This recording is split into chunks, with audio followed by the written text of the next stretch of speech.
needed 20, right?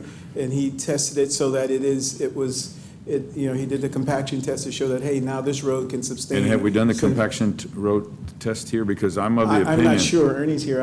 I'm not sure what we've done with the annexation of 22. But I remember that issue and how much angst it brought. But we thought we had a way forward with the tri-agreement between all of us. And anyway. Oh, okay. All right. Thank you. All right, any other comments, questions? Councilman Pusley. Okay, so Miles, did you say we needed to add an amendment to this motion or the next one? To do number 24, Okay. legally, you'll need to add an amendment. Okay, all right, good. I'm good then. All right, so we have a motion to approve from Councilman Hernandez, a second by Councilwoman Campos. All those in favor say aye. Aye. Aye.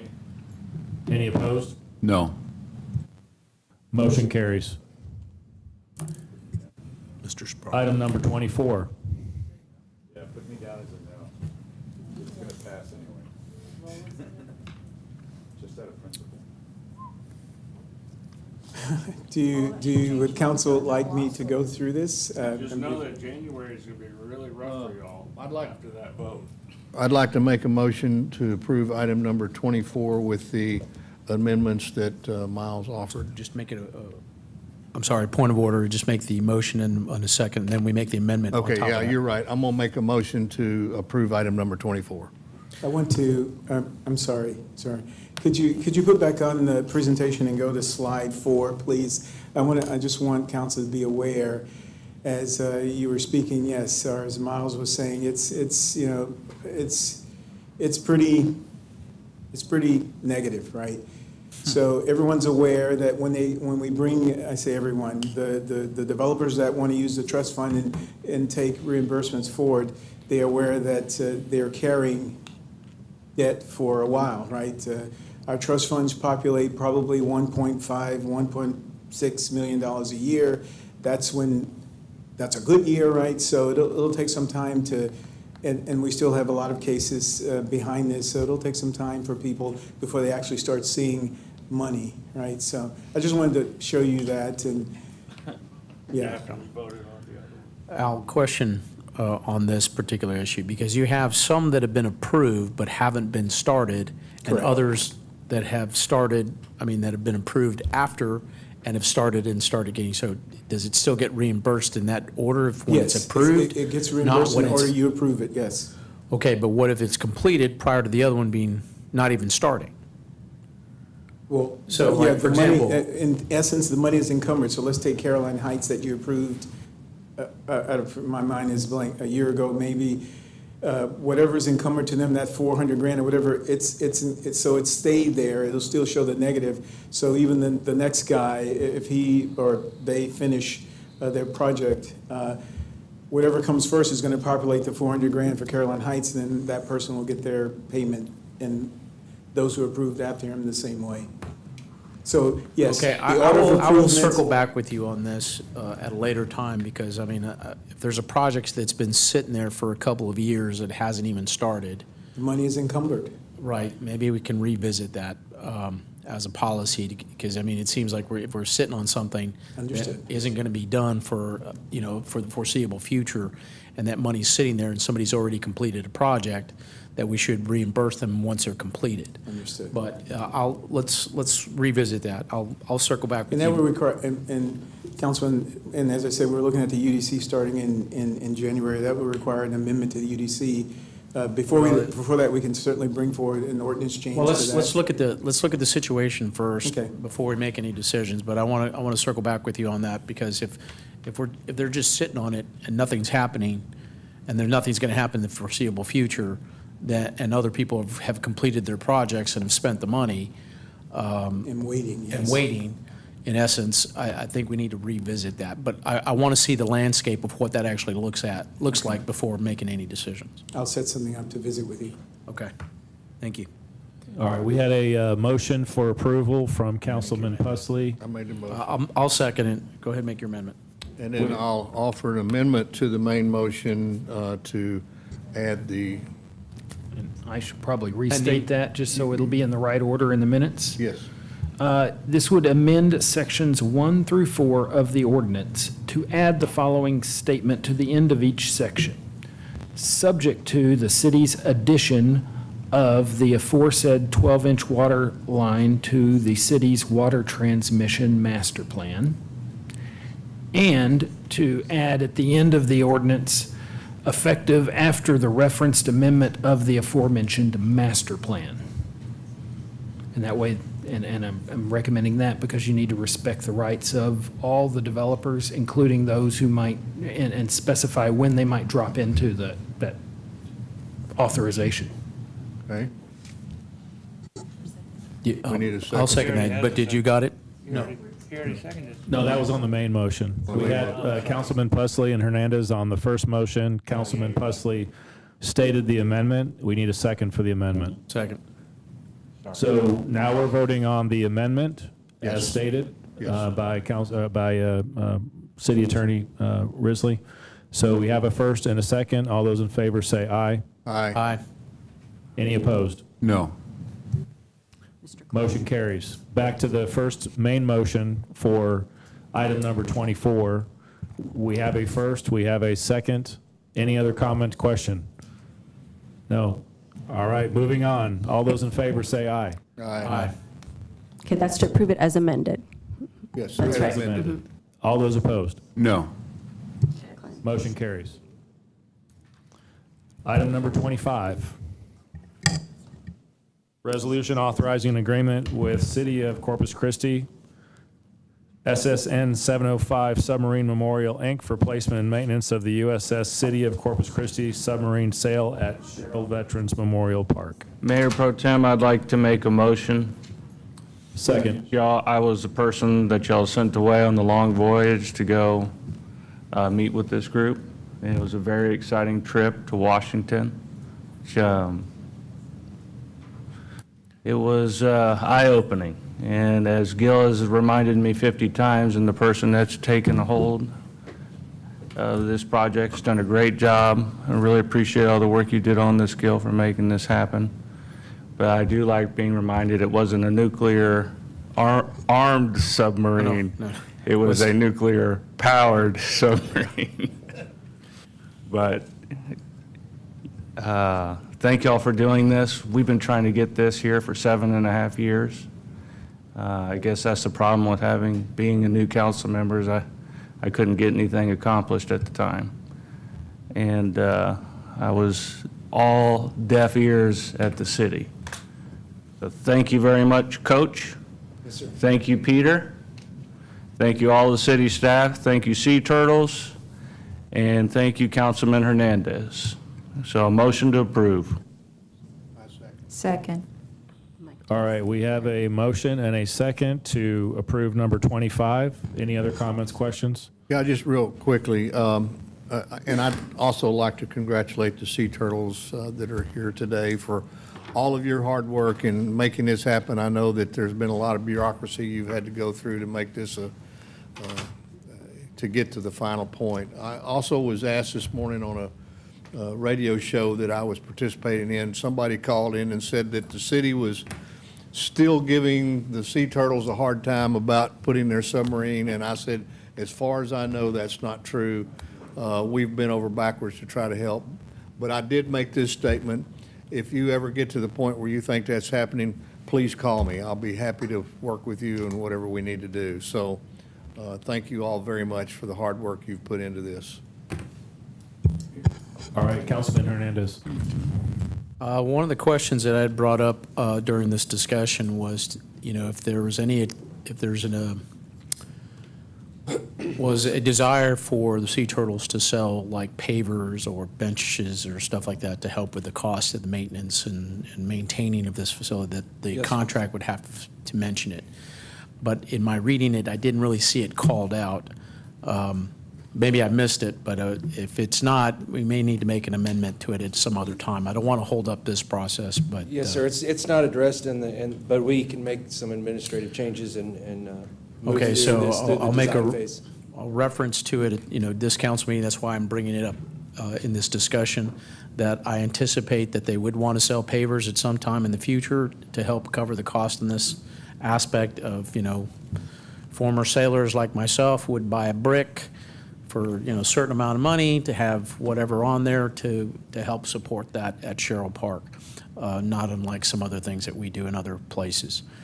So I wish it was in here, but if you can, Miles, revisit this to make an amendment to allow for that, because I don't think we can allow people to sell stuff on public parks at, just anywhere, unless it's called out in the agreement. We can do it when we finalize.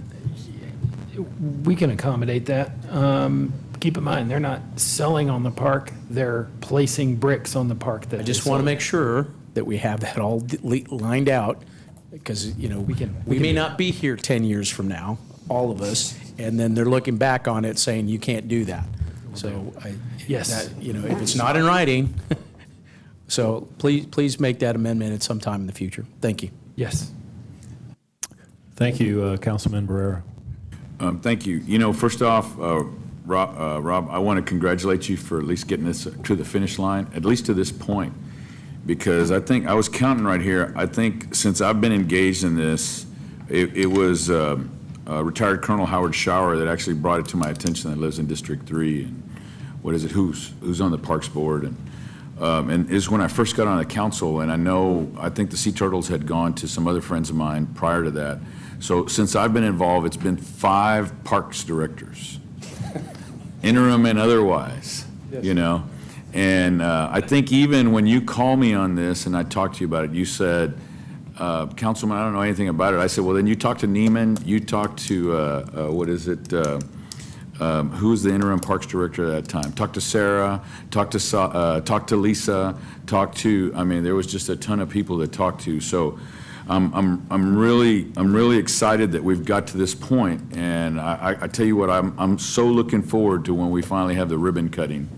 I'm praying that it'd be nice. I doubt I'll be on the council then, Lord willing. But I hope I get an invitation, because this is something that's been really passionate to me, and I want to thank Heather, and I know she's pushed it along, and I know Neiman had even been a part of it, and Michael had even been a part of it. So, but I have to commend you, because you're the one that's taking it to the finish line. Yes, sir. All right, we're not there yet. Okay, we're just in the playoffs, all right? Wild card. Yes, sir. And talking to Glenn McDonald earlier, I think 2016? We started as early as 2012. It's been a long time, sir, 11 2012. 11 years, all right, well, that's, no wonder we have developers that are frustrated. Anyway, yeah, I'm definitely supporting this, and I think it's a great deal. Thank you. Thank you. All right, thank you, Councilman Hernandez. Need to open it up for public comment. Anyone here that would like to speak to item number 25? All right, we'll close public comment, and we have a motion and a second. All those in favor say aye. Aye. Aye. Any opposed? Motion carries.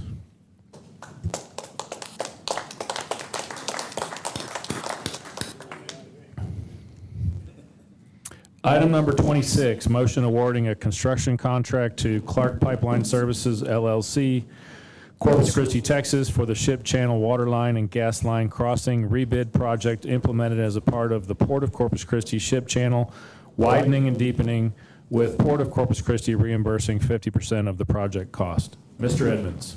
I move for approval. Second. Oh, never mind. That's not me. We have a motion and a second. We do need to open up for public comment on this item. So item number 26, anyone here that would like to speak on item number 26? All right, we'll close public comment. Any other comments, questions from council? All right, all those in favor say aye. Aye. Any opposed? No.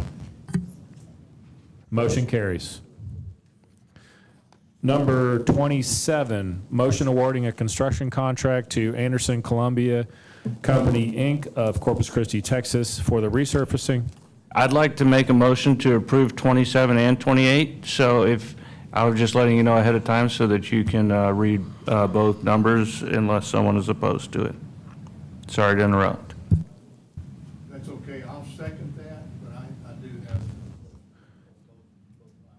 All right, we have a motion to approve both number 27 and 28. We do need to open for public comment on both, so let's open for number 27 right now. Anyone here to speak on item number 27?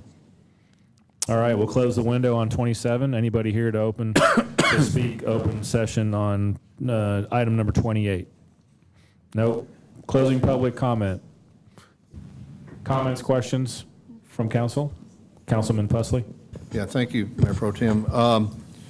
Okay, and Ernie, I called you this morning, and Peter, maybe I was asleep during one of the meetings or something, but I was under the impression this item speaks to utilizing money for collectors and arterials that I thought was as part of the rapid pavement project, and I thought that was all dedicated to neighborhood streets that are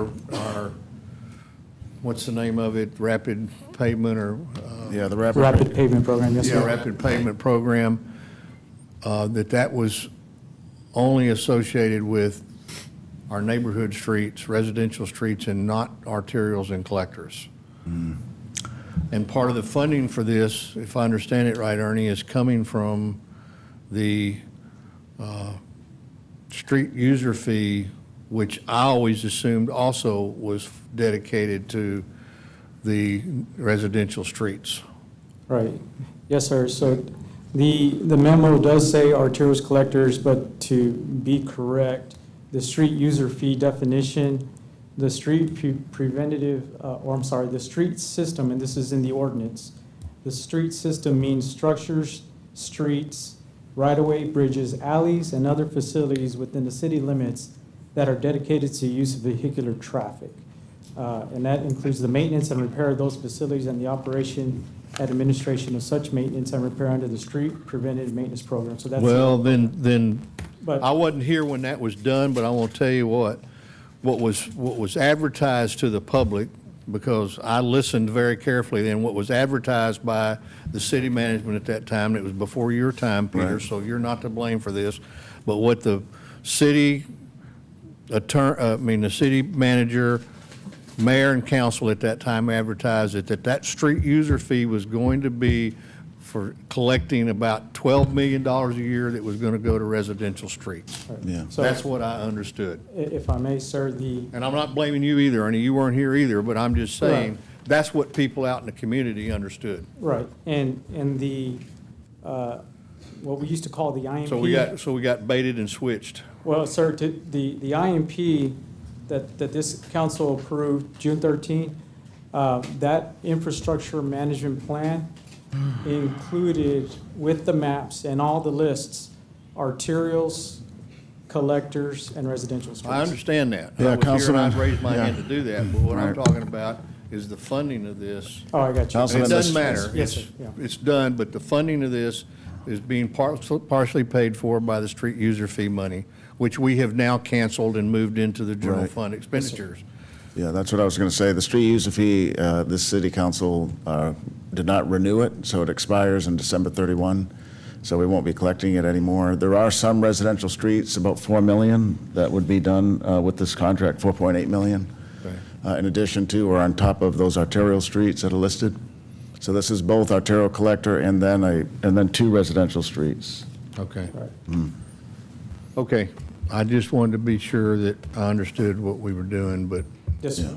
Yes, sir. And then just to confirm too, the rapid paving program, unless it's a deep reconstruction like a Staples that we just finished by Ray High School, even arterial and collectors that still have good life left in them but need a new surfacing, we're going to do the rapid paving. So on here, the pretty substantial inner city streets that are being done under this way, Cimarron, Alameda, Morgan, Ennis Jocelyn, Holly Road. Well- All these will be done under the rapid paving program, as others will be, whether it's arterial, collector. It was my understanding that the rapid paving program was for residential streets only. Yeah, no, it's for both residential, arterial collectors, and it's an effort to expedite the fixing of the streets.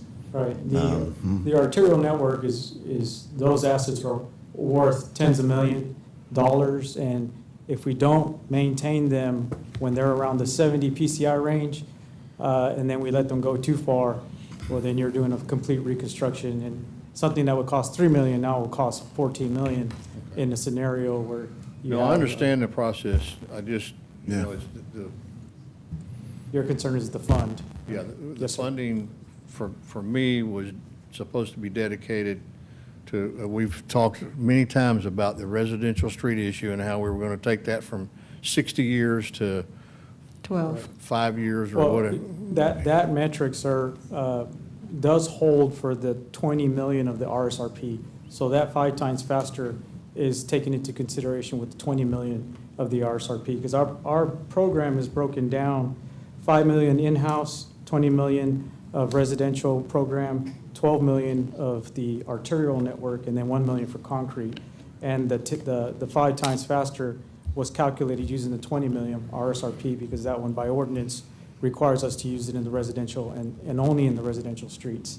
And then just for your information, of our entire network, for when we got the PCI done, there's 381 centerline miles of arterial and collector streets for the whole network. That's 30% of the network, and 30% of the $38 million is the $12 million. So the 30% of the 12 is actually going to 30% of the network. And that's how we had it broken up when we came up with the IMP. Okay. Okay. Thank you. Any other comments or questions? I do. Mayor Pro Councilwoman Tem. Campos. Just to, again, I'm agreeing with Councilman Pusley about that, that the community was sold on this program, that, you know, we were paying $5.38 dedicated to residential streets only, but apparently that was not the case. Now you're taking that money and using it for it's always been for arterial and collector streets, because that's not Yeah, what I've been Councilwoman, telling the community. So, I would, just to correct, not to correct the record, but I would submit that the monies that we have collected for street maintenance fees have been used for neighborhood and residential streets. $12 million a year pays for things like the $20 million that we spend on residential streets. It pays for the public works crews to fix potholes in residential streets. So I would say what the ratepayer has been paying, or the taxpayer, we have legitimately used. We've proven it time and again. So I wouldn't suggest that. But the second part of this is the residential street fee that was approved 10 years ago had a 10-year sunset provision. The city council did not renew it, so it's going away. I know. Anyway, so, yeah. And what is the latest update on the residential streets? Because I don't get calls on arterial collectors. I really get calls on residential, as you know, Ernie. What is the latest update on, do we know what the? Yes, so our in-house crews just finished their last paving portion in Flower Bluff. That was we are mobilized in Flower Bluff. After that, we're moving over to Vestal Street. And then tomorrow, we bid the 5 contracts that go to bid. Our intent is to give 5 contractors, each $1 million going, was it $1 million? $5 million, I apologize, $5 million each per contractor. At that point, when they start, after contract execution, they will work up to about September timeframe.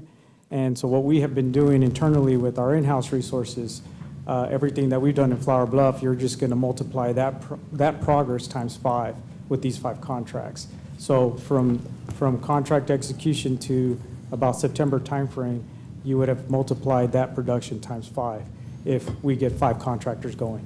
We'll be coming back to council in January, Councilwoman, with a package similar to today, but only for residential streets. Okay. So this is quick work, because this is from the '24 budget.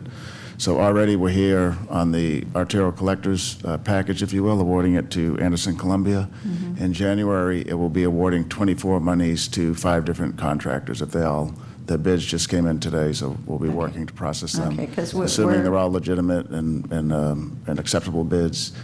then that'll be coming to council, 5 of them. Something's coming to council regardless in January, maybe up to 5 contractors. Okay, because the community has been waiting, for so long for this, and we continue to see progress, but, everybody says, what about my street? What about my street? So I'm looking forward to, It's going to take a while, Yeah. just to remind the public, this is not turnaround. The turnaround takes some time, but we have processes in place now. We have professionals like Ernie, we have equipment, and we have a city council that's dedicated to it. So it will take time to dig out of 60 years of work. Doesn't happen in six days or 6 years even. and I do appreciate what Ernie and his team have been doing, and we do see progress, but of course, it's never fast enough, so, yeah. All right, thank you. Mayor Pro Tem, I'm going to rescind my motion because I'm assuming that the next item's going to have as much discussion as this one. So I'm just going to make a motion to Okay. pass this item. Okay. Councilmember Hunter has made a motion to approve just number 27. And I second. We have a first and a second to approve number 27. Just one final comment, Ernie, if you would submit to all of us the funding scenario you just went through about how this is going to be paid for, so we all understand what's transpiring now with respect to what's going to arterials and collectors, what's going to residential, and whether it's being used for the rapid pavement program or whether it's being utilized for reconstruction. I'd like to see a breakdown of all of it. Yes, sir, we can get you that. It's just pavement. Just All pavement. right, Yeah. we have a It's only- motion to approve and a second. All those in favor, say aye. Aye. Any opposed? Motion carries. Now looking at item number 28 by itself, resolution requesting the transfer of Leopard Street, IH-37 frontage road to Water Street from the Texas Department of Transportation to the city of Corpus Christi, located in Corpus Christi District 1. I move for approval. I second. We have a motion to approve and a second. Open for public comment. Item number 28. You opened public comment before. Oh, for that's right. 28. We will close public comment. Any questions or comments from council? Councilman Pusley. Thank you, Mayor Pro Tem. In this presentation, Peter, and I'm glad we finally got this worked out, but this is for, if I understand this right, Ernie, TxDOT is going to turn this section of Leopard Street over to the city, but before they turn it over to us, they're going to fix the pavement. Correct. Is that Yes, sir. correct? Yes, That's sir. correct. And so the part, and I went and measured it, it's about 7 miles approximately.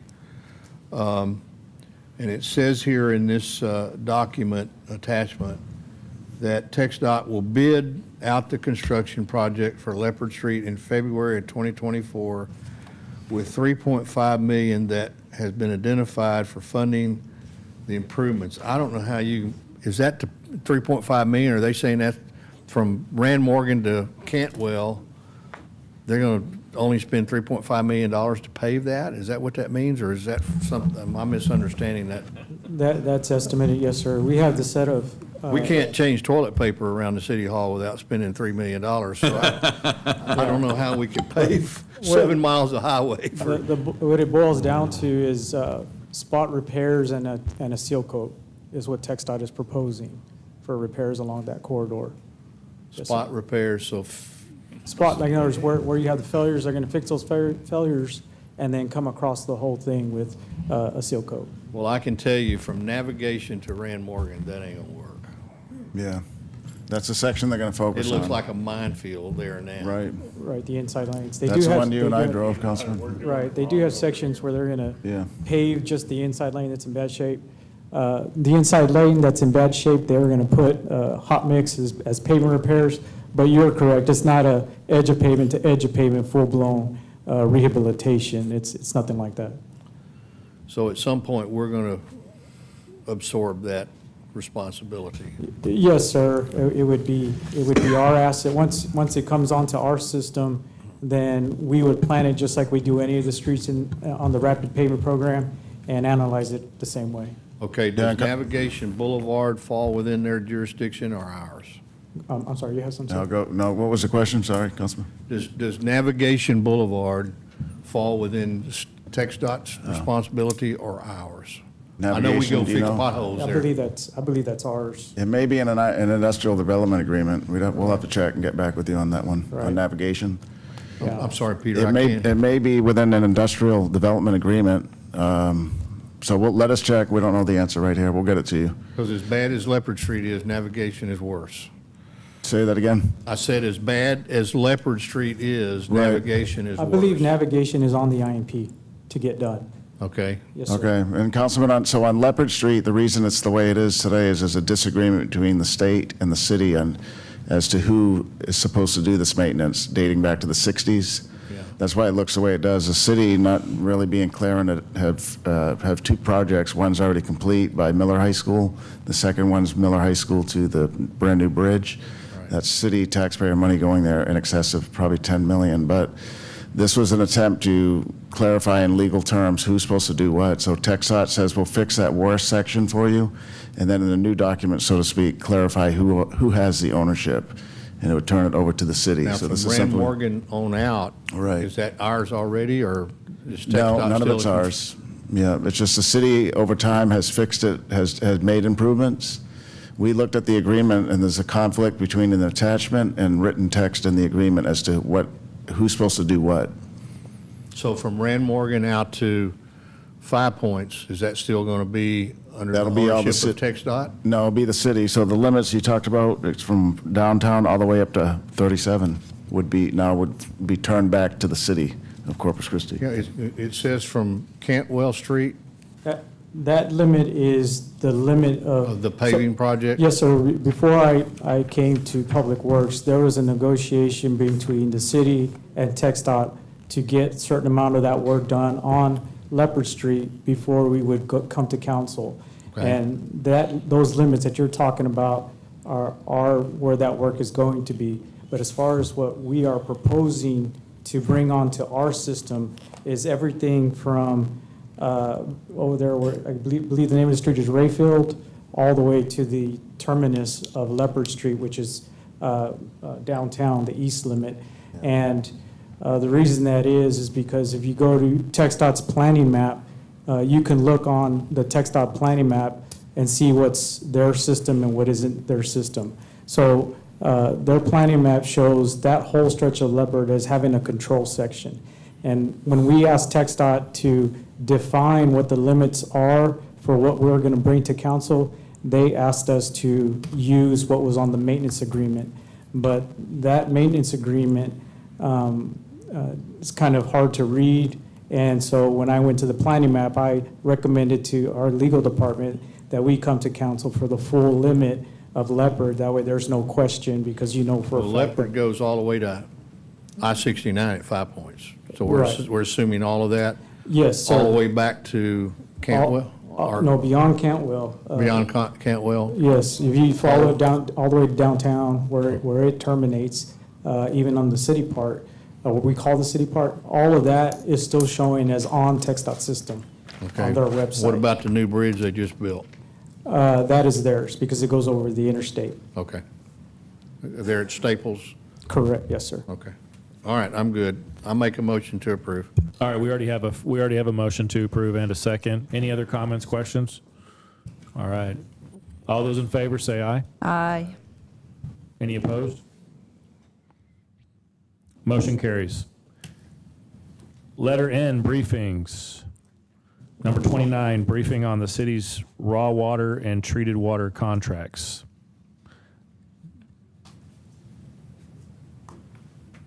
Mr. Molly and team? Yes, sir.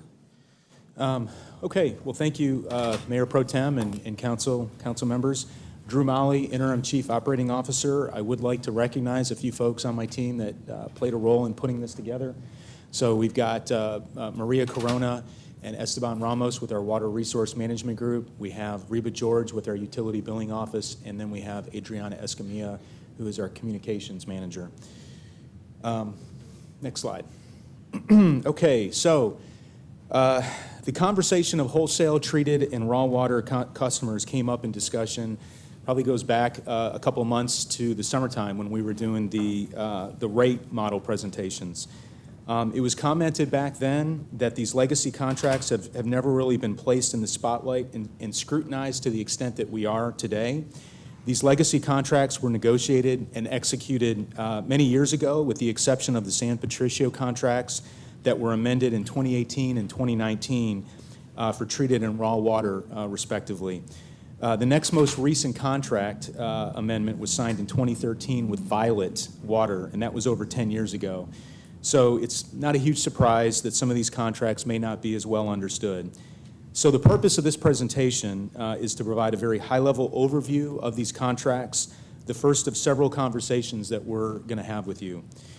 Before we start this presentation, I would like to be as clear as I can on our objectives. I want to tell you in advance that we may not be able to answer all your questions, but this is a great opportunity for us to get your feedback as we go forward. So this presentation will accomplish the following. It will provide a basic overview of the raw and treated water customers that we serve. It will explain some history as to how we entered into these contracts with these entities, especially Alice, Beeville, and Mathis.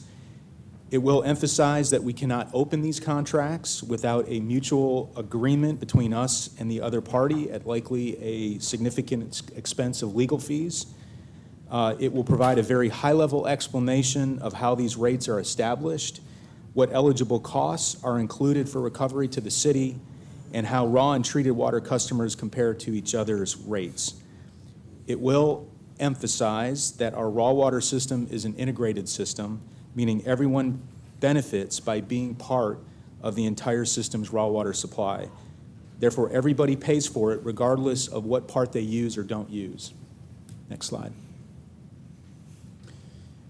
So as a regional water provider, we have historically committed to providing raw and or treated water to other cities in the surrounding 7 counties, either directly or through a third party established through a legislative delegation or action. Examples would be San Patricio Water Authority and South Texas Water Authority. Wholesale customers are a customer class that purchases either raw or treated water from our water system. We sell raw and or treated water to other cities and communities in many counties, which would be Aransas, Nueces, Jim Wells, Live Oak, Kennedy, San Patricia, and Kleberg counties. This is an extraordinary geographic area, and actually, to my knowledge, not many other large cities even do this. So the purpose of these contracts is to define responsibilities between the buyer and the seller, including parameters like identifying what infrastructure that needs to be maintained and by whom, identifying the quantity of water to be sold and how it will be measured, defining the terms of what specific costs will be recovered by the city and ensuring those rates are adopted and trued up annually, identifying the location from where water shall be conveyed from the city to the wholesale customer. So one example would be the City of Beeville's raw water contract. It's very specific about the location of where the raw water diversion is and the elevation of their intake structure in Lake Corpus Christi. And then lastly, ensuring that all of these wholesale customers are expected to comply with our drought contingency plan. So for example, if we were to announce a stage 2 drought restriction, we would have every expectation that our raw and wholesale customers would also implement and enforce those same requirements. Next slide. We have 4 raw water customers and we have 4 treated water customers. They're listed here. San Patricio Municipal Water District is unique for us because they purchase both raw and treated water. There's a lot of history among these 7 entities, which includes Alice, Beeville, Mathis, and as I mentioned, San Patricio Water District on the raw water side. And then, of course, on the treated water side, we have San Patricio Municipal Water District, South Texas Water Authority, Violet, and then Nueces County Water Control and Improvement District, otherwise known as Port Aransas. So these 8 customers, they make up our raw and or treated water wholesale customers in the region. I will talk a little bit on this slide about two specific customers, just kind of a little bit of an overview. So San Patricio Municipal Water District, they were created in 1951 by the state legislature, and they serve municipal customers as well as industrial customers. And you can see the list of customers on this slide as to who they serve. It's quite a few cities that they serve, as well as some water supply corporations. The other one I want to point out is South Texas Water Authority. They were created by the state legislature in 1979, and they provide water to residents in Kleberg County and western Nueces County, and these cities here that are listed for you in front of you. Next slide. Okay, so the cities of Alice, Beeville, and Mathis are similar in that all three of these cities receive raw water from Lake Corpus Christi and are relatively small communities that depend on surface water for their quality of life. These three cities also have very similar contracts in that they all were established around the same time. You can see on the list that contract was last amended for all three of these in the same year, 1988, and all three of these contracts go into perpetuity. Based on some conversation that I've had with some staff here, I've talked to some folks that have been in the city, in the region for many years, well-respected folks. I would call them historians. They have confirmed, and again, we've done a bit of research here, that these three cities, they agreed to collaborate with the city of Corpus Christi so that as the city, when they were constructing the Wesley Seals Dam, in return for water rights, the city would provide water to these entities into perpetuity. This agreement mutually benefited the small cities, Alice, Beeville, and Mathis, but it also benefited the city of Corpus Christi by establishing a more reliable water supply in the form of a large reservoir. You can actually even read in these contracts, which we've been doing quite a bit of this here recently. It's interesting, in all three of these contracts it states, and I quote, it is mutually agreed and understood that the city of Corpus Christi shall have complete and exclusive rights to all water impounded by the city of Corpus Christi Reservoir during the time this contract shall remain in force. A very common theme that I've heard from many folks and historians is that the rural communities outside of the city of Corpus Christi in the 1950s were struggling from one of the worst droughts of record, with water quality from their groundwater sources degrading to the extent that it was becoming a quality of life and even a public health issue. Bold changes were needed to address the water crisis at that time, and as a result, some of us recognized that there was the creation of the Texas Water Development Board, and over the next 2 decades, there was a lot of large surface water reservoirs that were constructed to solve the crisis at the time. Interestingly, today we find ourselves in somewhat of a similar situation, looking for the next solution. Ultimately, this story here is a story of Alice, Beeville, and Mathis working together with the city of Corpus Christi. It's a great example of the region working together to solve our water challenges, our water supply challenges. So on this table, I would just point out before we move to the next that these three customers take a relatively small amount of water, as you can see, and the costs are based on a budgeted raw water rate prior to the start of the fiscal year for both Alice and Mathis, and then for Beeville, it's based on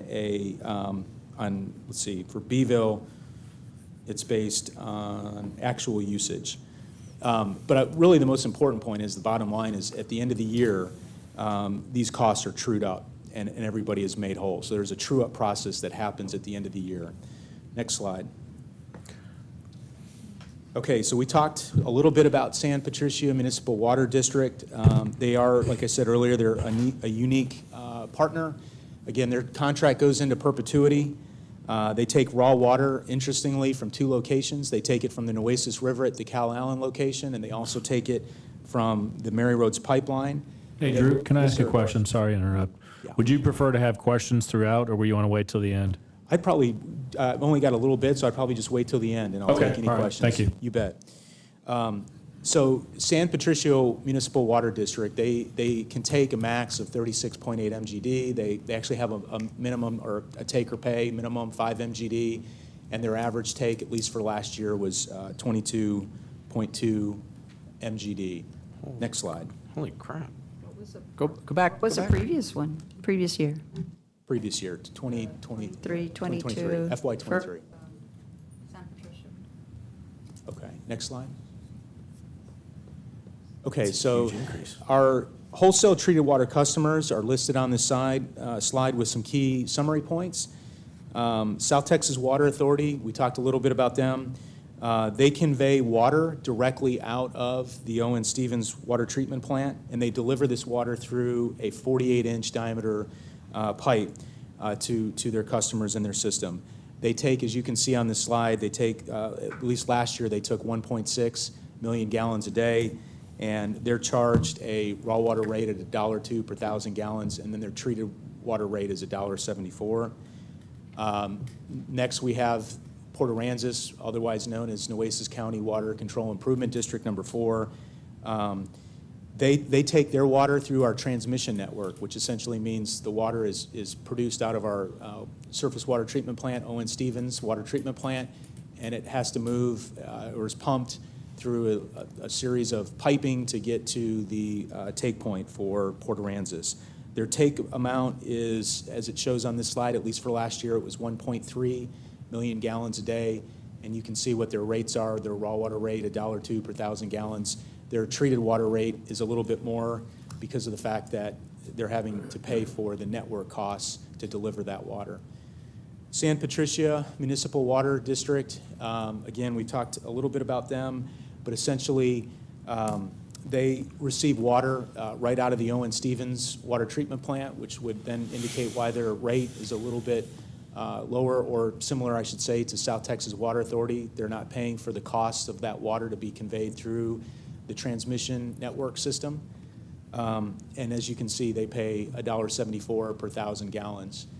And then lastly is Violet Water Supply.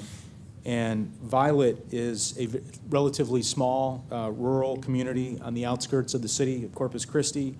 As you can see, they really don't use or take a lot of water, 250,000 gallons a day, according to, or at least according to FY '23 numbers. And you can see their rates, or what we charge them for that water. Next slide. So that basically concludes my presentation, and I'm happy to answer any questions. Councilman Hernandez. Okay, can you go back a few slides to where you show the raw water expenditure cost for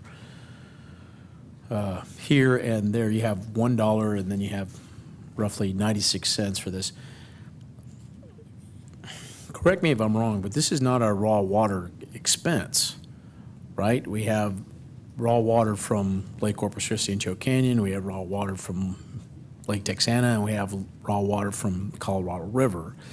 When you do a weighted average, it's much higher than just $1, correct?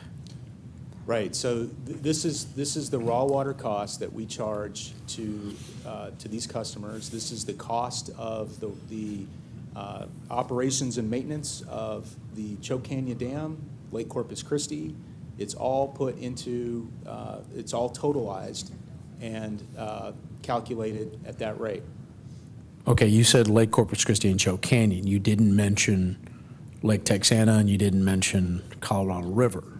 Okay, so so it is included. So that's all raw water costs would be included in that number. Okay, so that's not what you told us back during the budget cycle, that this was not the raw water cost, right? You said it was from Lake Corpus Christi, it was about 65 cents, or maybe I'm wrong about that, or is it 40 cents? What is it? What is the raw water cost from Lake Corpus Christi and Choke Canyon? Is it $1? Okay, I thought it was 65 cents, and then raw water from Lake Texana was like $1.20 something, and then from Colorado River was like $4. Okay, so weighted that average, is that, I mean, that was more than $1 during the budget cycle. Okay, so what do we charge, I mean, if, what is our cost for raw water? That, I mean, this is, So what I would tell you, Councilman, is we have a very prescribed contract that tells us. I understand the contract, okay? We asked, the reason why we asked for this presentation is because the raw water cost and the contract cost for raw water didn't match up. So how is it that we have a contract, a certain charge, and then it cost us for raw water is much different? So that's why we asked for this presentation with these legacy contracts, is because I can understand Beeville, Alice, and Mathis. If they're based off of Lake Corpus Christi and Choke Canyon only, and that's what their contract is based on, and that's the only place they get water from, you can make a justification for these expenses, for this dollar amount. But you roll forward to the next page, where you have San Patricia Municipal Water District, where they get water from both Lake Corpus Christi and Choke Canyon and Lake Texana, and we're charged, and if that weighted average, or I'm saying Mary Roads Pipeline, so it also includes Colorado River, that's much higher. When you do a weighted average, it's much higher than $1. So why are we selling them water below our own cost? Okay, so under those numbers that we showed you on the cost per supply, the numbers change. This is when we're looking, because you're asking under that question, how much was the cost of water to us just from Lake Corpus Christi? How much was the cost of water just from Lake Texana? How much was the cost of water just from the Colorado River? Those are the numbers that we shared with you just on those costs. This is showing how much we are charging this particular customer for that raw water based upon the cost to serve or cost of maintaining the dam, operations, projects on both Lake Corpus Christi, Choke Canyon, and on the Mary Roads Pipeline. And you're telling me that's $1? When That's you what we're factor all selling. that in? That's what we're selling. Oh, This okay. is the rate. So like I said, I mean, if you look at the water historically on when these contracts were put in place and we only had Choke Canyon and Corpus Christi, that makes sense. The dollar rate makes sense. But if you add in the new water sources, it doesn't make sense, because those are much higher. The volume would change, so the volume goes up, then the numbers change. So in the calculation, when you're trying to do cost, the most important is going to be the denominator, the volume. And so that changes, therefore changes the cost. Okay, so. Rate. So you're not, again, the reason why we asked for this presentation was to match up our cost of raw water. And when I say cost, I mean, it's not, we look at it as a whole, right? Am I incorrect on that? We look at it as a whole process. All the water we get from Lower Corpus Christi and Choke Canyon, all the water we get from Lake Texana, and all the water we get from Lower Colorado River, right? And then we put it all together, do a weighted average on the cost, and whatever that weighted average is our cost for raw water, right? On when you factor in everything. Am I incorrect in that? You want to go? So the cities of Beeville, Alice, and Mathis are very specific in their contract how and what period of time the cost will be captured to calculate that rate. And so when we calculated their rate, for example, for 2024, we have to use fiscal year 23 data. And Alice and Mathis use budgeted amounts for the cost of the maintenance of the water supply, whereas Beeville uses actuals from fiscal year 23, which is why we don't calculate their rate until after the books are closed after October. And then we have the volumes, of course, that will change for fiscal year 23, because we capture the volumes or the diversions for that fiscal year too. Okay. So their time period is going to be different. I get what you're saying in terms of all the costs associated with it, but are we using all our raw water as the basis for the cost or not? Yes. So you're telling me that all the water that we get from Lake Texana, all the water we get from Lower Colorado River at like $4 per 1,000 gallons? For fiscal year '23, in this regard, for their '24 rate. Yeah, I believe '22 was $4.26 per 1,000 gallons for just the raw water from Lower Colorado River. Maybe it was. We don't calculate the cost to apply to the rate based on the specific water supply. I wouldn't think you would do just one specific thing, because like I said, you had said in your presentation that it's all the water that we get, and that determines the raw water expense. So, I mean, just when you presented it at the budget as to how much percentage we get water from each of those locations, it was well over $2. Unless I'm wrong, based on what you presented during the budget presentations, how is it that they're getting it for $1 when you factor in all that water is more than $2 for raw water? I'm not familiar with a cost of raw water at $2. I don't know where that data came from. So you got water from Lake Corpus Christi and Choke Canyon at about 65 cents. Is that correct? And I'm going by memory here. I can go back and look at those. Okay, and then it was $1.20 something or $1.40 from Lake Texana, and then $4 and some change from Lower Colorado River. When you add those all together, and I say weighted average based on the percentage of water you get from each one of those sources, it was somewhere around $2. Okay, so how did you get a raw water rate of $1 to these entities if it cost us more for all the raw water? It was $2.96. Councilman, we don't, just so we're saving you time here, we don't have the answer, so we're going to get it for you. This presentation was step one of a few presentations. No, that was the ask for this, is to Right. true up what We're it not- costs us for raw water to what Right. we're charging the Yeah, we understand, entities. we understand that. So today, with Drew's interim role, this is as far as we could get today, is just getting organized in terms of the material he presented. It took some time to understand how do these cities even have contracts with us, and so a lot of the a lot of the baseline has been set to get this in order to even be able to have a conversation about it, which would be the first time probably ever in the city here. So the next step is to get these questions answered. If we had more time to be ready for today, sounds like we needed to have pulled the budget presentations, compared them to this. So there's a lot more work that has to be done.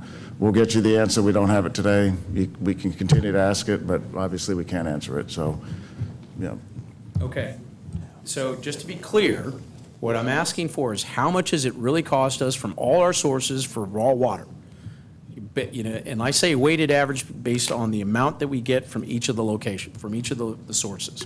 And then what that amount is, and why is that different than what we're charging these individual entities for the raw water charge?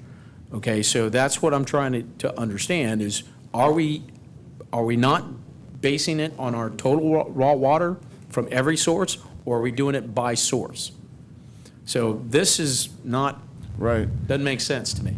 Well, So- it's information we need to get. It's information we need to get you more. So Okay. so we're answering your questions. I'll No leave it at problem. that. Okay. Yes, sir. Drew, thank you for the time you spent with me yesterday. You and your team, 40 minutes or so. A lot of good information exchanged. Can we go back to that table real quick? Sure. Can y'all put the table up? The one that's got right there, that one right there. I appreciate some of the data you added on there since Right. the first version, but correct me if I'm wrong, but it may be helpful too, in addition to what Councilman Hernandez has asked for in terms of the overall cost of all the different water sources and the pro rata portions. But could we also on here get the true up total per 1,000 gallons? Because correct me if I'm wrong, the 95 cent, the dollar, and the dollar is what's probably in the contract. But what is the actual true up per 1,000 gallons after the end of the year true up? It should be different, Right. I would think, It's- versus what the contract is, because you don't know it when you sign the contract, what the true up cost is going to be now, based off of the addition of the new alternative water sources that we've added over the years since these contracts were signed. So I don't know, but that might be one additional data field that would be helpful to maybe us understanding. Right. So Fair enough. Yeah. Yes, sir. Councilman Plessley. Yeah, to go along with that, Councilman Suckley, so when these contracts were developed in 1982 and 88 and, when we were all still in high school, the minimum rate, if I understand it right, is essentially $1 per 1,000 gallons. And at the end of each year, we look at what our costs are for supplying the raw water to those 3 townships, and we true that up with them. Is that correct?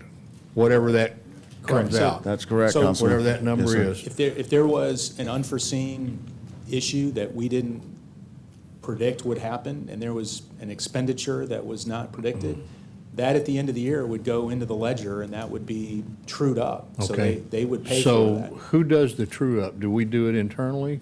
I believe Reba's team does the true up. Oh, is it finance? Okay. So finance does the true up, and they work very closely with the finance and folks that are on the other side at these utilities as well. Okay, so how does finance, and I guess this could be something y'all can get to us later on. Okay.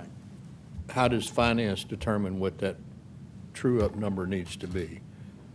Because it seems to me there has to be some analysis of what it's costing us to provide the raw water. And I would say, at the time these contracts were created, $1 a 1,000 gallons probably made sense, but the cost of us supplying raw water just as a baseline is much more expensive today just because of the operation of the dams, what we have to pay people, all the things that, have to go into, so the baseline has to be higher. Every year, the rate that we charge Alice, Mathis, and Beeville is calculated. It's not the rate, $1 was not the original rate. Okay. So every year, it's calculated again. And then it's based on that fiscal year that just closed. Like for 2024 rate, we used fiscal year 23 budget and actuals. So the finance department pulls either budgeted amounts or actual amounts for all the expenditures related to raw water and any over or under revenues and for the true up. And that's how the rate is determined every year. So it's not calculated way back and then it's just adjusted every year. Well, I think there's, as we've stated, there's a bunch of information that come back to us. So in the interest of getting out of here before midnight, I'm going to cease. Councilman Hunter. Thank you. Well, if y'all can't answer Gil's question, then that saves us a lot of time on my other 2 questions, but I do have one left. So I've been on here a long time, a lot of us have, some of us have, and we've been over a lot of water rates and discussions and determining rates. So after 4.5 times of going through this, how did we determine this time through our consulting group that we are now, the citizens, myself, everyone else up here is now subsidizing industry, commercial users, and outside city limits? What changed in the last 5 water rate discussions this time to make that an obvious determining factor to raise rates? Well, I will tell you, I don't have a perfect answer for that question, but one of the things that we also did as part of this analysis, and it's something that we probably should provide to you as an appendix or when we come back and deliver some of the answers to the questions that were being asked today that we don't necessarily have answers for, is a question that I think everybody's curious about. I mean, what are our rates, residential rates inside the city? How do they compare to residential rates outside the city? Somebody in Port Aransas, are they paying about the same, more, less? So we're doing that because I think there needs to be, parity, if you will, fill the right word in the slot there. But when we do that, we look at it, and generally, our residents are paying a rate that is very competitive in many instances when we compare ourselves to some of the other cities, small towns around in the coastal bend. It's on the lower side. Some of the other towns are a little higher. Violet tends to be quite a bit more. But, you know, that is something I think that's important to look at, as, you know, and we're looking at that. And certainly, like I mentioned, you know, as part of this presentation, we're not going to have all the answers. There was a question that came up that we couldn't quite get an answer to, but this is a presentation that, you know, we were asked to do, and we're really happy to do it. Frankly, you know, I spent a lot of time reading books and talking to folks that. And you weren't here during the last water rates. Well, I was But you're there. the boss now. Well, and you know, at the end of the day, one of the other things I thought was interesting is ask the question: when was the last time we came in front of council and presented on a rate, not a rate, but a legacy contract presentation? And I've got a slide deck that had November 10th of 2015. So I thought, well, maybe I should go back and look on November 10th, 2015, and just kind of get a better idea of what was said back in those days. And I never found it. So I don't know if there was a slide deck that was put together at a request for the staff to come in and present to council, and it just never happened. But, you know, ultimately, we want to make sure we answer these questions. Great questions. I always like to be able to answer them. I don't want to tell you something that is not factual. So I'd much rather, you know, get the question, as I said earlier, and, you know, go back and do the homework and get the answers back, because we all know how important it is. People pay attention to this. It's a big deal, and people want to pay their fair share. They don't want to be, you know, paying more than they have to, and so I want to just make sure that we get you that information and we do the homework that we need so that you can answer the questions as well. Thank you. And I look forward to getting that information from you. And I also appreciate the work you're doing in the community, all the groups you're reaching out to. Just want to applaud you for that. Thank you, sir. Water is very important to this community. I'm sure you knew that coming into the job. And there are definitely differing views on it. But we need answers, because for 20 years we're told one thing, and then in a matter of seconds, moments, we flip on a dime. So I would like to know why. Thank you. Mayor Pro Tem. Councilwoman Campos. Thank you. Thank you, fellow council members. I really am pleased that y'all are raising these issues and very articulate about it. And I'm glad that you're being honest about it, Drew, that, you know, you don't have all the answers, and it is a legacy issue. And this is where it starts, right? I mean, like, we need to fix it. We really do. So I'm just, again, I'm grateful. Thank you, Councilman Hunter, Pusley, and Hernandez, because they couldn't have said it better as far as asking those questions that we all, you know, want to know. What is the real cost? And that's where we need to start. So thank you. Any other questions? Councilman Klein. Sorry, just very quickly, Drew, you used the word contract a number of times. Is there an end date for these contracts? Surely they're not perpetual? Some of them are. Some of So them are until others. the end of time? Till the end of time. I mean, I guess you could use your imagination to try to Right. understand what that really is, but in my mind, there is no end. Now, I'm sure if you get, you know, a good attorney in the room and there's a reason for both parties to engage, you know, the contract and open it up, I'm sure that could be a case and a time, and I'm sure maybe Miles could comment on that. But from how I see it and from what I've talked to others that know probably a little more than I do, in perpetuity is into perpetuity. But like I said earlier, I think with at least a couple of those contracts, there is a mutual benefit. Right, right. And on one of the slide pages as well, you were talking about treated water rates, and they seem to vary quite a bit. And so again, not necessarily for today, but down the road, when you come back with some answers to Councilman Hernandez's questions, maybe look at that as well, just to help explain that a bit further to me as well. $1.74 per 1,000 gallons for this is what the South Texas Water Authority, $2.41 for Port A, I guess that was, for Port A, $1.74 again for San Patricio, and $2.41 for Violet, $2.41 per 1,000 gallons for Violet Anyway, help me to understand why those numbers vary from one to another. I assume that we're covering our costs. That's what I want to make sure. We're covering our costs, first of all, in each of those, and why that's different from those. The best way to think of that, Councilman, the best way that I can try to help explain that is there's a difference because it all depends on where the customer is taking their water. So like in the example that you gave with South Texas Water and San Patricio Municipal Water District, they're taking their water essentially right from the Owen Stevens plant. They're at the source. They have pipelines, large pipelines that are right there. So there really isn't the cost, there is no cost actually associated with our water going through a myriad of piping to get our water to them because it's right there at the plant.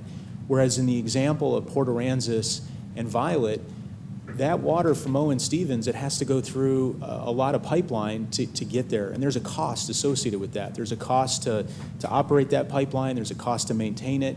And that cost is what you see in the differential. That's why it's more expensive for the contract related to South Texas Water, for example. Right. So I'm sorry, I meant Violet Yeah. and Port Aransas.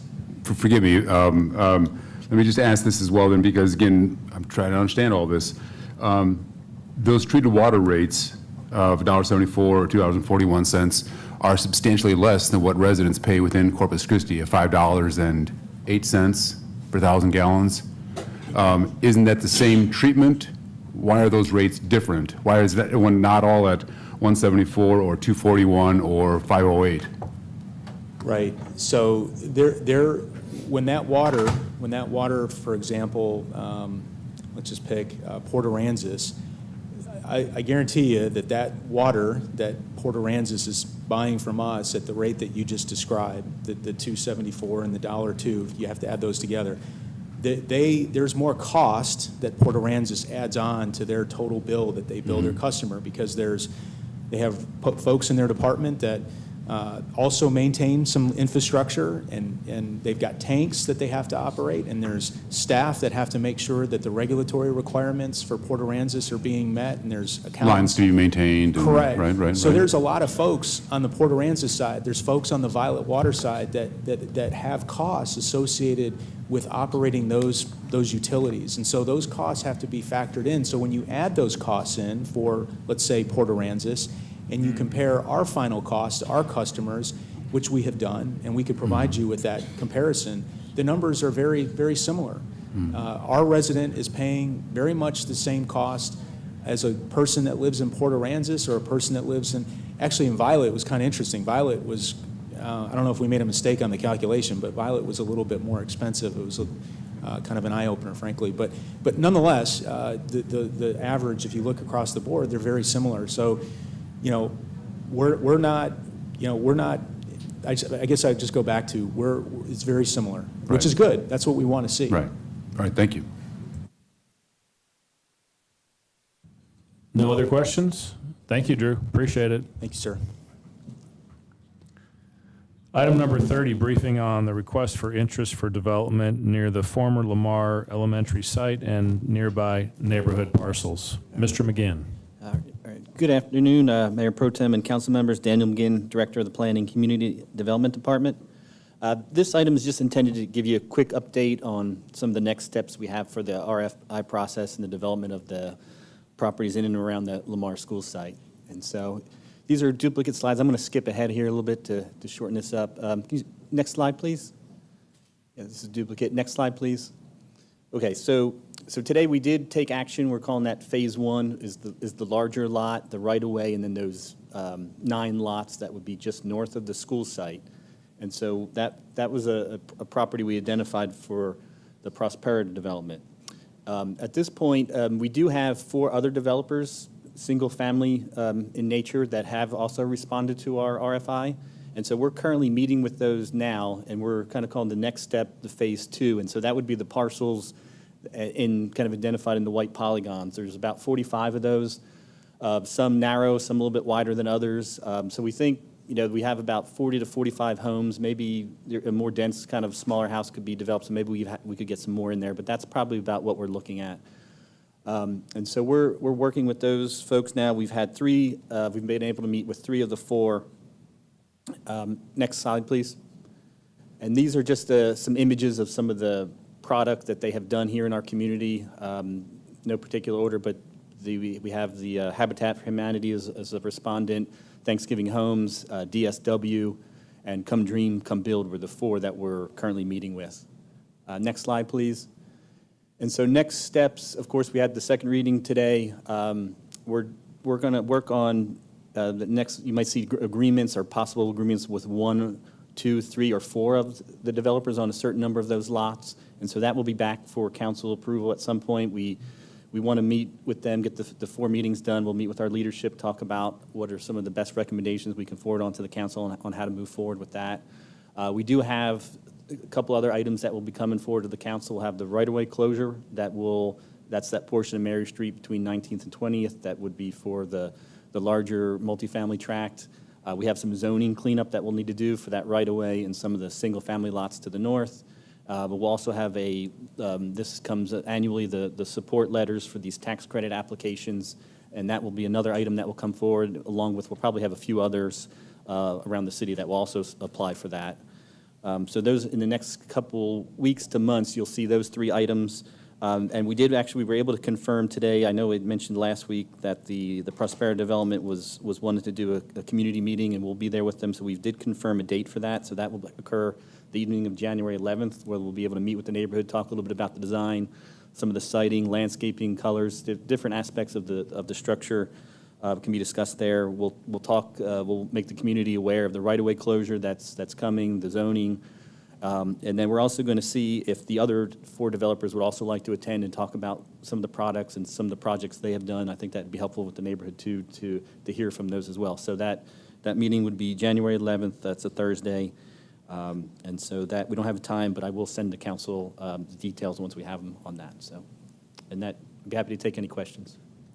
Councilman Hernandez. So you're going to sell each one of these lots for $10, right? Well, that would be up to the councils. Yeah. I mean, you sold TG 110, a much larger lot, for $10. I would imagine, just for fairness, you would sell these ones for $10 too. Right, Councilman, we probably would. Okay. All right. We're not, Well, there's no goal to make money here. This goal is to put this into production for affordable housing. And it's not giving away, it helps to control the cost, to bring down the cost. So the answer is yes. Mm-hmm. Okay. You know my position. I think all of this should have been single-family homes to revitalize home ownership. I think is a way to go, but I was outvoted. Any other, Councilman Klein? Yeah, Dan, you kind of hinted at this. I just want to, I guess, nail you down a bit more on this. It sounds like as if you're leaning toward recommending to the council that we go not with any one developer, rather with a variety of developers, 4 or 5, I think, developers in this for this project. Is that right?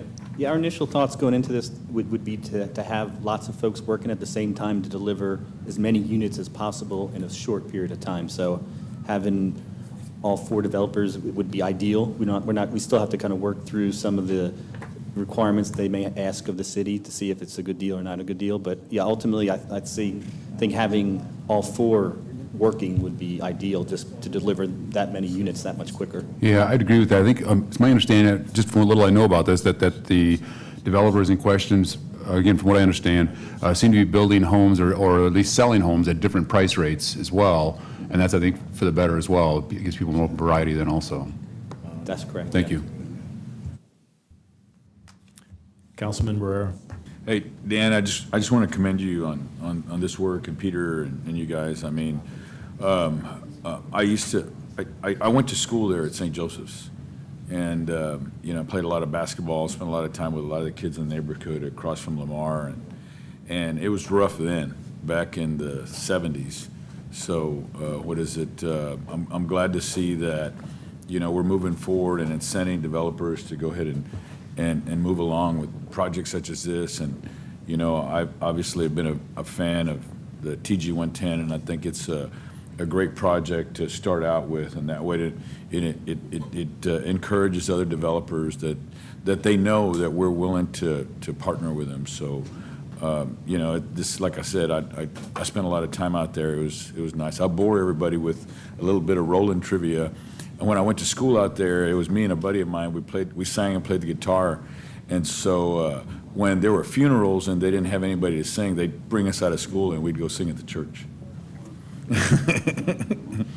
Yeah, thank you. All right. Any other questions, comments? All right. Thank you, Dan. Appreciate it.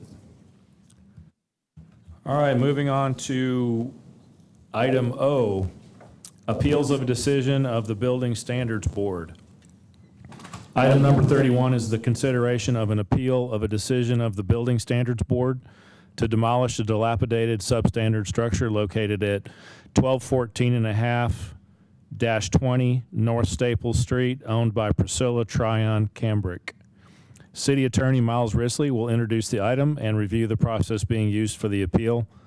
A representative from Code Enforcement is also available to respond to any questions. The requester starts with their presentation of the appeal. The first order of business is to hear the requester's presentation of appeal.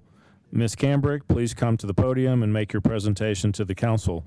Your presentation is limited to 3 minutes.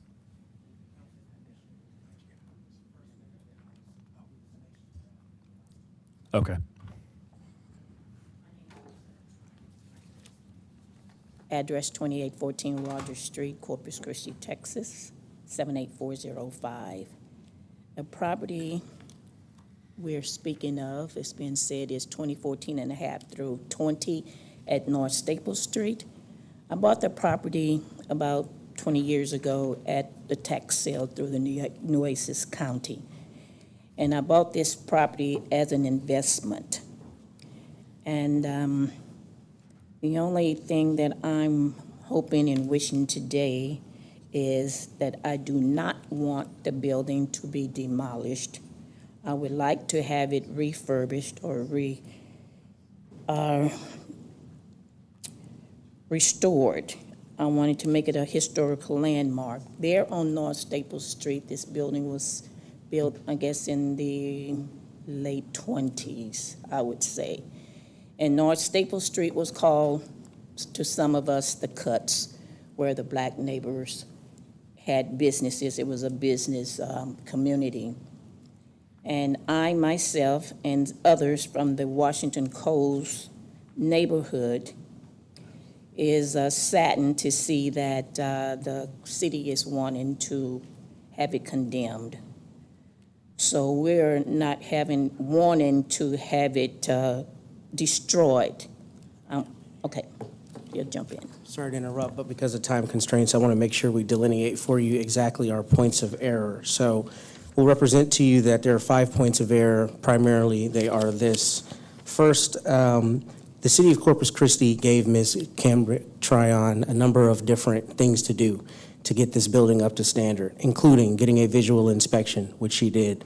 She also had a survey of the property done. She erected a fence to the cost of $2,000. This building is a building that was used as a venue, a dance hall venue. So James Brown, B.B. King, other iconic black artists performed there back in the day. But the primary thing I want you to know is, first, that really the genesis of the preservation idea came from the city's own historic preservation officer. If you look at two of the letters in there, there are letters from the Texas Historical Commission and the Texas Dance Hall Preservation Incorporated, both of which have asked the city of Corpus Christi to afford Ms. Tryon Cambrick the opportunity to get this building renovated because of the important cultural value that it adds to the city. And I would submit to you that throughout the course of this meeting, there's been a lot of conversation about legacy, preservation. We want to preserve this for the sea turtles. We want to preserve this for the chief naval officer. And I would submit to you this is in that same spirit. So the points of error are, one, that she has already expended time and effort to support the building and make sure the building is secured. She's gotten that visual inspection. She's done what has been asked of her. Thank you, and if I may just finish very quickly.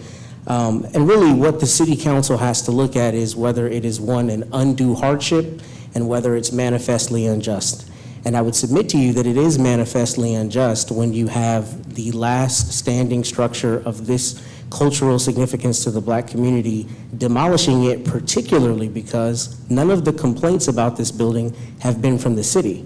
In fact, what we've provided to you is support letters from various groups to the city historic preservation officer, but at no point during the pendency of this time were there any citizen complaints that were ever brought to us or submitted to the Building Standards Board.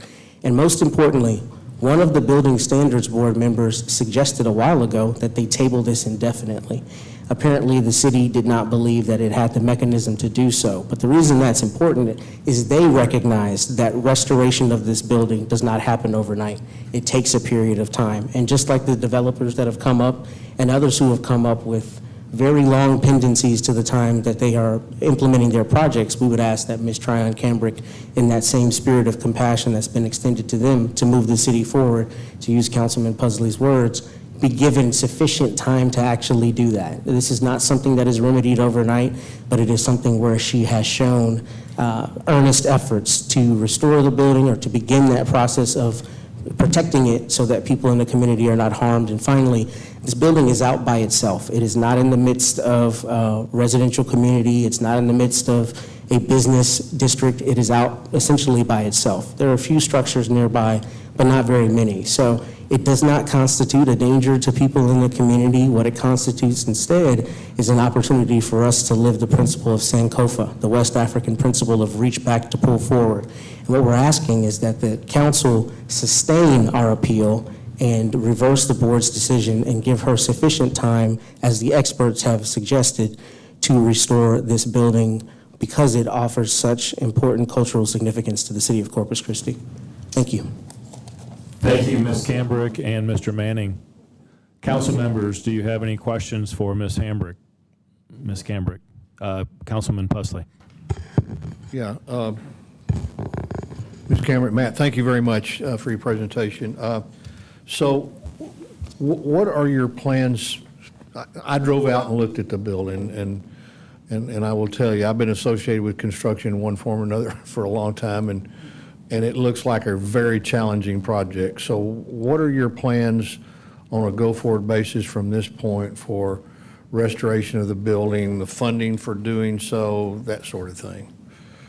Can I speak to some of that first? Sure, Councilman? absolutely. Thank you. So first, we've been in contact with the city, and our understanding is for a lot of the grants and tax abatements that are available, we actually have to have eligibility first. So we started talking to the city in March, and one of the items that I provided to you is an email chain between myself and some members with development services who indicated, look, you can't even apply for a bunch of that until you're eligible. So it was our intention to do so this year, to actually apply. But the problem is we got the recommendation from the Building Standards Board to demolish before the time that we were going to start applying for at least the first one, which only has eligibility in October. So that's specifically a historical preservation designation for buildings that are a part of the Black community or historically underserved communities. But because we got the notice that the building was going to be demolished, I couldn't, counsel my client to start expending money. But basically what we intend to do now is work with both the Texas Dance Hall Preservation and Corporation and the Texas Historical Commission to apply for all of those grants, which obviously we need a little time to do that.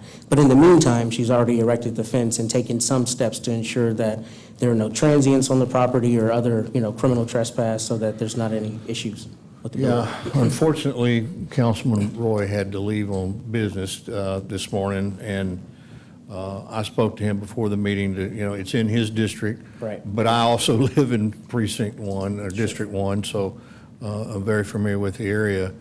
And, he told me, he said, I think the structure is unsalvageable. He doesn't feel like that there's any new information, and I don't want to speak for him. I wished he was here, but he told me, he said, unless there's some new information that's brought forward, he didn't think that this was going to be a project. The cost of doing these things now, and I was, Matt, as you probably know, I was highly involved in trying to save the old courthouse, and Sure. The cost of doing that, we had a young lady that came before the council, and we provided an opportunity for funding for her to go restore the old hotel right across from the Railroad Restaurant, Caddy Corner across the street. And she got into that and basically ran out of money because of all the cost of trying to restore that building, and it wasn't in nearly as poor condition as this building is. So I just have a concern about, and I know how the Texas Historical Commission works with respect to their grants. It takes a long time, and they have limited resource. They have $20 million a year that they're able to give out in grants, and they can only parse that out in small increments because they've got, people all across the state applying for those grants. To me, this is a very challenging project, and I understand the historical significance. I really do. But when I walked out there and walked around, I just thought, boy, this is going to be a real challenge. And we'll concede that readily. It is Yeah. going to be a challenge, but what we would ask for is, in the council's guidance, the opportunity to get into that to determine whether it is something that she can actually do. You think if we gave you 6 more months, would that be sufficient to look and see where you're at? Well, we'd ask for a year, but if you were given 6 months, of course, we would take that, Councilman, and I don't say that tongue in cheek. I mean, we'd ask for time, because honestly, in all of my conversations with them, it's been communicated, this grant process will take time.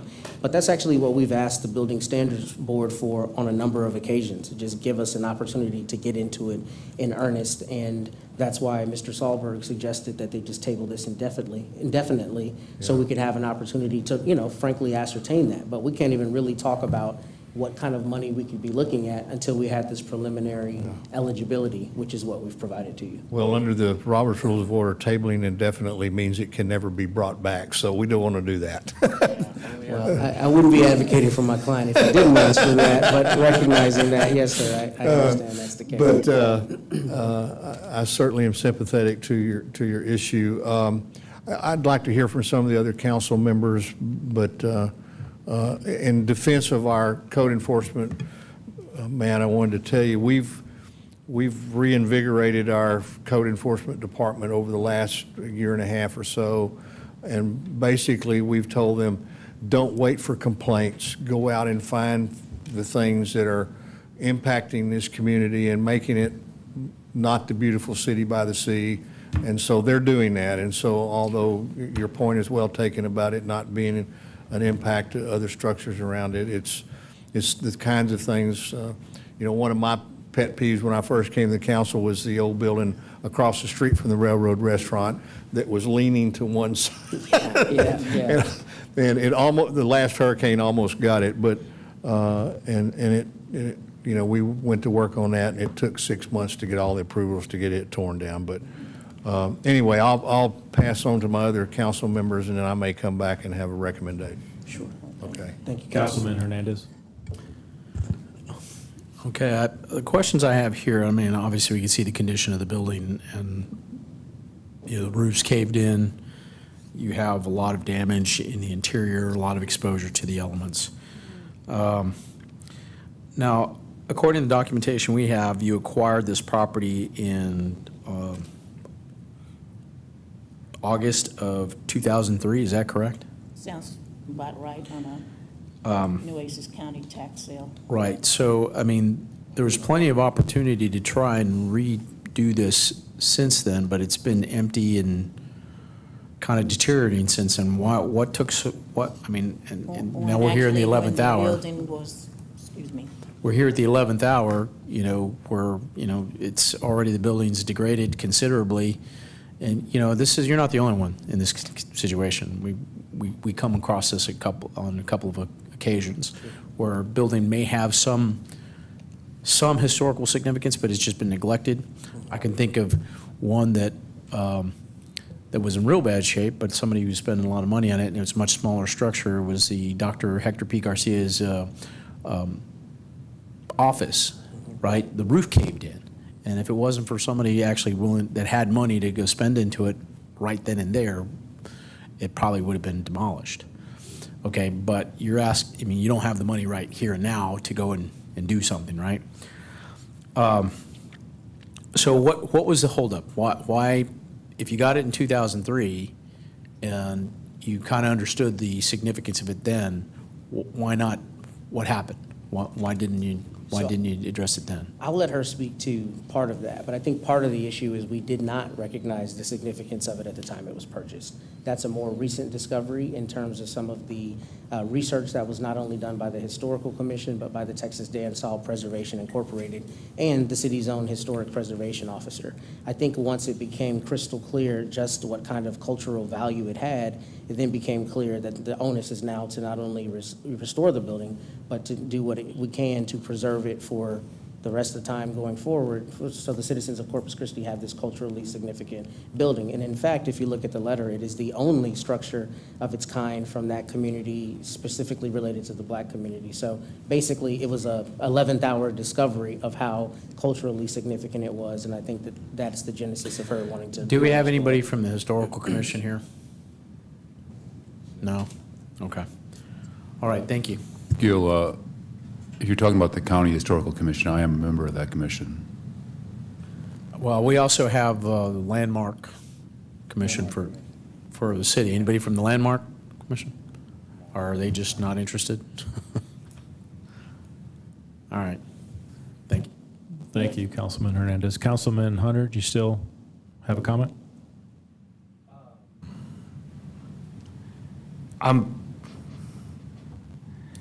When we do receive these, I mean, in the past, they have been in much better shape than this building. So you're going to have quite the work ahead of you if you're going to get this, what Councilman Pusley suggested in the 6 months. Yeah, we've had buildings not even close to as damaged as this, and it was a for sure go. But if you all really think that you can get the Texas Historical Commission on board to help you with this, I'm fine with that. I think it's a good suggestion, but we can't give you a year. We have to bring you back here so that you can show us what kind of progress you're making if you are going in that direction. Councilman Klein. Yeah, so I had a chance to tour this building about 6 or 7 years ago, I guess, as a member of the County Historical Commission. And at the time, the dance hall upstairs was rough. The roof was still intact at that time, still yet. The dance floor was rough. As I recall, it had a very nice hardwood floor, which was starting to ripple a little bit. I think it was still in possibility of being repaired at the time. I seem to recall that there were some operating businesses in this structure on the first floor within the last decade. Am I wrong? Wasn't there a barber shop up there for a while? There was, and there was a kitchen for like a diner.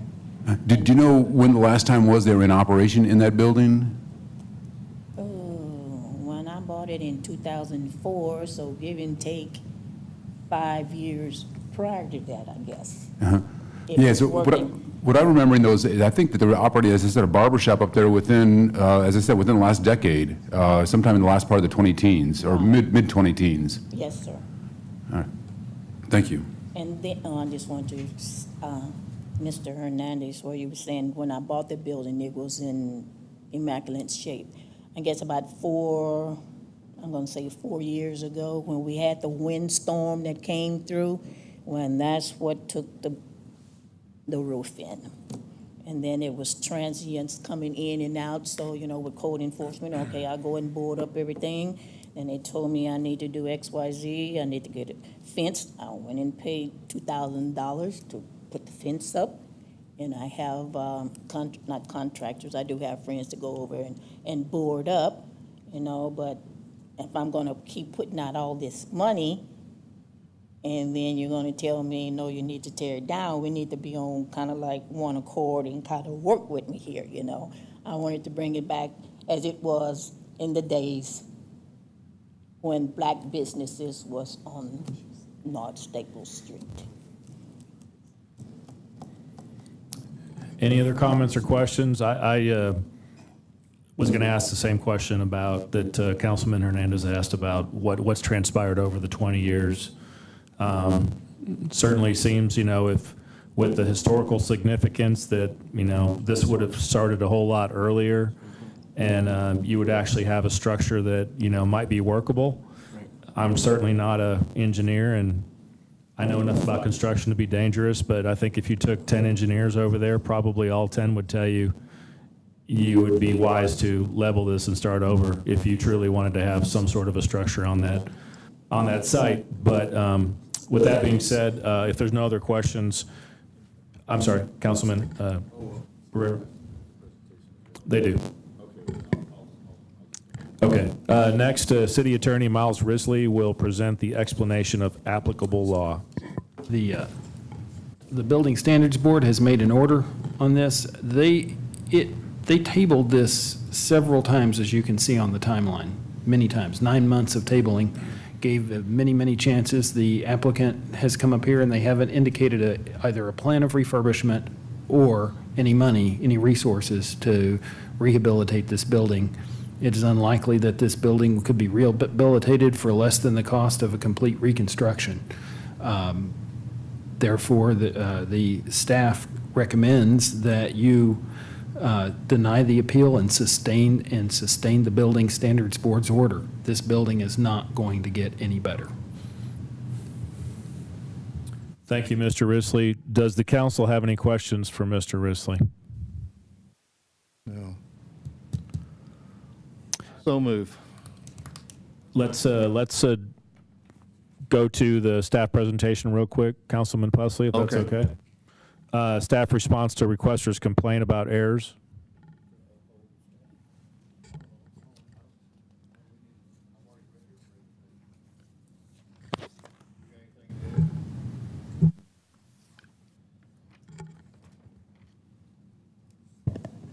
Hi, Council. I'm Tracy Cantu, Assistant Director of Development Services and over code compliance. While I appreciate all the effort that Ms. Cambrick has stated that what she would like to put into this building, but there are a couple of points that I'd like to make, and that is that those letters, those are addressed to Robert Kurtz, who is the city's historic preservation officer, to Robert. They are not addressed to the owner of the property. And furthermore, I don't see that any additional effort on their part has been made to pursue that. Also bear in mind that, again, she's owned the property for 20 years. When we started the case was started in July of 2022. So we are 17 who reached out, who researched the proposal, the opportunity to do that. It is the city who made the effort. But in spite of that, regardless of that, code enforcement and the structure it's structurally unstable. It's a dangerous building. While yes, Ms. Cambrick has been responsive in most part, if we've come across a violation, she had secured it, she's maintained the grounds, mowed it, she did put up a fence when the board asked for that. But as Miles said, this was tabled several times, and each time they were requested to bring forth something, engineer's report, to indicate what their next steps were going to be. And each time they did not produce that. Even when the fence was put up, there is still a second-story door that leads to that dance hall area where the deterioration of the roof is at, and the collapse has begun there. That's still open. And unfortunately, the fence is not completely around the perimeter of the property. And in addition to, as of today, that area is still open. It's still open to anyone who wants to go into that. You could see from the photos that there's obviously been transient activity. There's that people have been up there. It's dangerous for somebody to be up there, and unfortunately, you can still access that. Our staff went to check it today. I have photos that show that it is still unsecured, and so I still contest that this is a dangerous structure.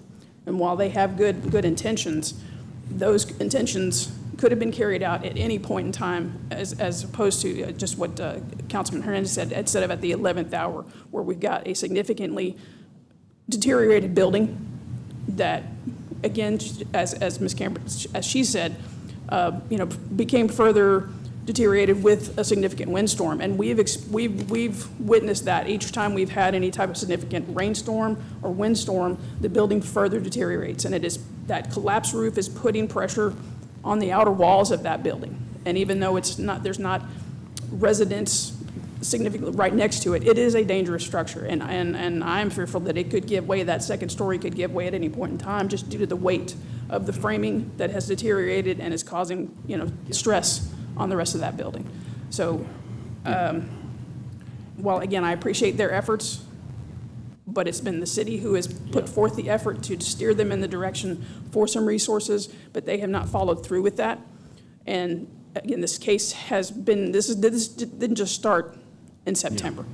This went to the board in January. It was tabled, you know, in January. It was tabled again in March. It was tabled again in May. It was tabled again in July, each time requesting them to produce some information, a structural report, an engineer's report, that the building could be, an assessment showing what could be done to save this building, to secure this building. And at no point in that time has that been produced. Yeah. And so that's the concern, is that this is just going to continue to sit and be a dangerous structure. Thank you, Ms. Cantu. Okay. There is a resolution before you that would deny this appeal and uphold the Building Standards Board's orders. I'll entertain a motion. I would move that we support the resolution, and, you know, if the structure just looked more sustainable, I would certainly be supportive of allowing them time to do something, but I think Ms. Cameron's best effort here would be to try to salvage maybe like the sign outside, and, you know, maybe there's some other things that you could salvage and reconstruct this in honor of what it was before. The young lady I'm talking about who was trying to salvage the hotel downtown, she spent north of $400,000 in just a very short period of time trying to salvage the old hotel, and it was in much better condition than this. I just think it's going to be a tough issue. And, you know, anyway, I'll make that motion. We'll see. We have a motion to deny the appeal. I'll go ahead and second. We have a motion and a second to deny the appeal. Any other comments, questions? All those in favor say aye. Aye. Any opposed? No. How many opposition did we have? 2? I heard Hunter and Klein. 3. Campos too. Okay, all right. Motion carries. With that being said, we are concluding a long day of business here, and Merry Christmas. I would call this meeting adjourned. Everyone have a Merry Christmas. Enjoy your time off away from council.